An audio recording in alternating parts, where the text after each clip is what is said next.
Mas a fotografia pensada continua existindo da mesma maneira e não há sinais de que ela vai deixar de existir, né? E aí galera, beleza? Eduardo Mafra aqui de novo. Nesse vídeo aqui estou propondo um novo formato, discussões assim do ponto de vista, não do ponto de vista técnico, mas do ponto de vista mais conceitual da coisa, de análise de obra.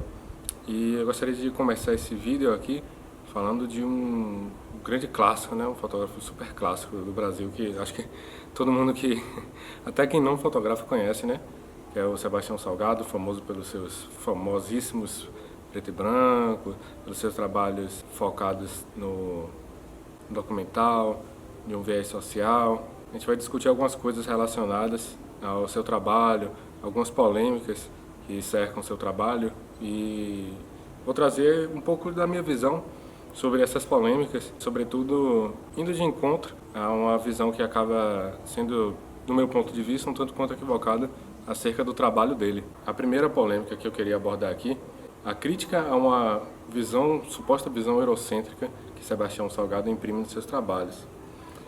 Uma primeira coisa que eu posso falar assim logo de cara é que sim, ele traz uma visão tradicional, uma visão clássica da fotografia documental, e acho que essa crítica é derivada sobretudo por conta da análise do seu trabalho África, que é um dos trabalhos mais famosos, se não o mais famoso que ele já fez, que retrata problemas, né? Problemas do continente africano, de problemas humanos, enfim. Isso meio que reforçando a imagem, essa é a crítica, né? De que ele reforçaria a imagem de que o continente africano precisaria permanentemente de ajuda, que o homem branco chegando lá na África ele ia apresentar aquilo e mostrar que aquilo precisava de solução, porque o povo não poderia resolver seus próprios problemas sozinho, enfim. Olha, o meu ponto de vista sobre esse tipo de crítica é o seguinte: claro que interpretações são diversas, mas a grande questão desse trabalho é porque ele traz uma visão clássica da coisa, né? E de qualquer forma, até mesmo pelo viés mais fotojornalístico que ele sempre imprimiu no seu trabalho, a gente também tem que analisar o todo, porque se a gente usa como exemplo um outro trabalho que se tornou um grande sucesso, que é o Gênesis, ele já acaba indo para um outro viés, né? Ele sai um pouco daquela clássica fotografia de denúncia, tipo, olha só, isso aqui tem que mudar, para o ponto de vista inverso, na verdade. Olha só, isso aqui tem que continuar do jeito que está. Então, acho que é importante, na verdade, o seguinte, também não perder de vista a época em que esse trabalho foi feito, porque a gente não pode fazer uma análise anacrônica, uma análise deslocada do tempo, analisando o tempo em que essa obra foi feita, o período em que ela foi feita, porque isso vai influenciar diretamente, porque não existe obra que não seja influenciada pelo seu tempo, que não tenha o espírito do seu tempo.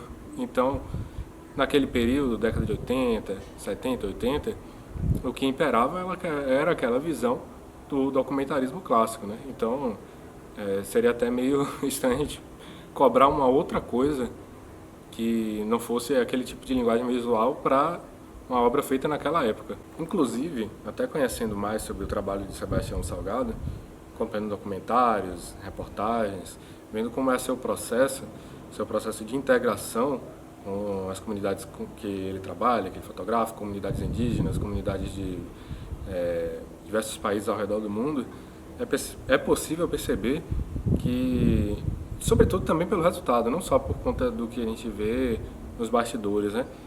De que, ao meu ver, ele não apresenta uma visão hierárquica, como tipo, estou num ponto de vista superior mostrando pessoas que estão inferiorizadas. Não impõe uma relação hierarquizada nos seus trabalhos, pelo menos é assim que eu enxergo.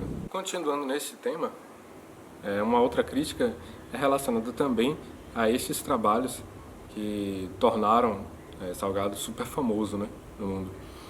Uma outra crítica é uma acusação de que ele fazia uma estetização da miséria. Olha, é aquela coisa, né? Interpretação de obra é uma coisa um tanto quanto aberta. é uma coisa que a gente sempre vivencia do seguinte, que por mais que a gente tenha uma intencionalidade quando a gente produz alguma coisa, a partir do momento que ela ganha o mundo, as interpretações são as mais abertas possíveis.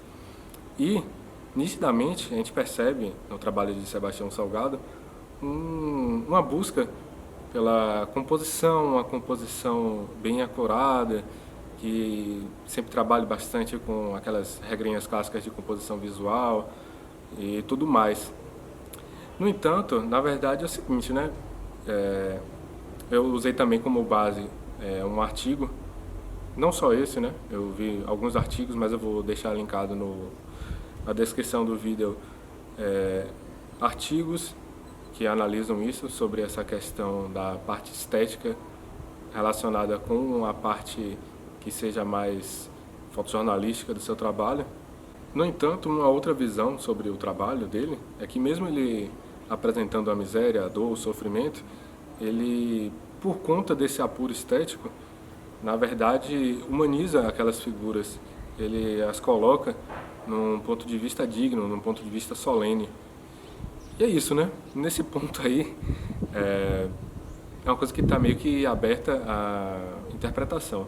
Do meu ponto de vista, do que eu prefiro, eu não tenho críticas assim em relação a trabalhos que tenham foco também na parte estética. Eu acho, para mim, fundamental você nunca abrir mão disso quando você está produzindo. Mas claro que é só uma visão, né? Existem diversas abordagens possíveis, né? Enfim, né? Uma coisa que eu estava pensando bastante nos últimos tempos é o seguinte, né? É ótimo que a gente não tenha que ter a obrigatoriedade de, ao produzir fotograficamente, de estar apegado a seguir determinadas regras clássicas. É excelente que a gente possa subverter o famoso momento decisivo, aquela foto que condensa toda a história num frame só. Mas também não com isso, a gente não quer dizer que essas outras coisas foram superadas e que devem ser relegadas a segundo plano e não tem mais nenhuma serventia. Acho que não é bem assim, né? Não é 8 e 80, né? A gente tem que procurar a mediania, né? O meio termo, o caminho do meio aí. E por fim, acho que essa foi a polêmica mais famosa, né? De Sebastião Salgado, foi sua famosa declaração, né? Também muito levado por conta de manchete, de quando ele estava abrindo uma exposição, ele ficou chocado que as pessoas estavam mais preocupadas em tirar uma foto com ele do que conversar com ele e observar o que estava lá exposto, as fotos que ele tinha feito. E aí ele, mais por conta da manchete, né, proclamou a morte da fotografia, porque o que se fazia com celulares não era fotografia, etc e tal. Enfim, e com isso eu acabei vendo algumas críticas da seguinte maneira, que seria na verdade uma visão de Sebastião Salgado ressentida por conta da popularização da fotografia e que por isso ele estaria se sentindo ameaçado da posição por conta de que, enfim, equipamentos fotográficos são caros. Mas, no entanto, analisando toda a questão de todo o histórico de trabalho, por conta de entrevistas, por conta de documentários em relação a ele, documentários audiovisuais, eu acho que está um pouquinho distante da realidade. Para mim, isso soa muito mais como um saudosismo sobre uma ideia que se tinha, sobretudo por conta da época do analógico, né, que realmente existia toda uma ritualística no ato de fotografar, porque, enfim, né, você não fotografava a esmo, você não fotografava normalmente o seu almoço, você não fotografava, sei lá, coisas mais triviais, né? Existia aquela questão de que esse é o momento de tirar uma foto, é uma coisa quase sagrada, né? Para mim soa muito mais como um saudosismo da parte dele, né? De imaginar que a fotografia mudou, mas na verdade a questão para mim é o seguinte, né? A fotografia, entre aspas, pensada, continua existindo, sempre existiu a fotografia do dia a dia, e com a popularização de câmeras digitais, celulares, que já vêm com câmeras embutidas, a coisa se tornou, a fotografia trivial se tornou muito mais comum, mas a fotografia pensada continua existindo da mesma maneira e não há sinais de que ela vai deixar de existir, né?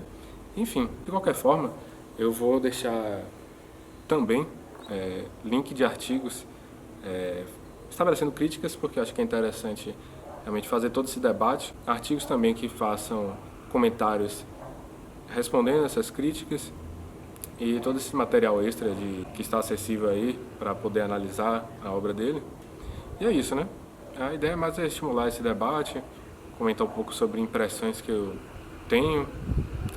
E é isso. O diálogo está aberto aí nos comentários. Agora aquele corolário padrão, né? De canal do YouTube. Inscreva-se, siga, curta, ativa o sininho. E é isso aí. Até a próxima.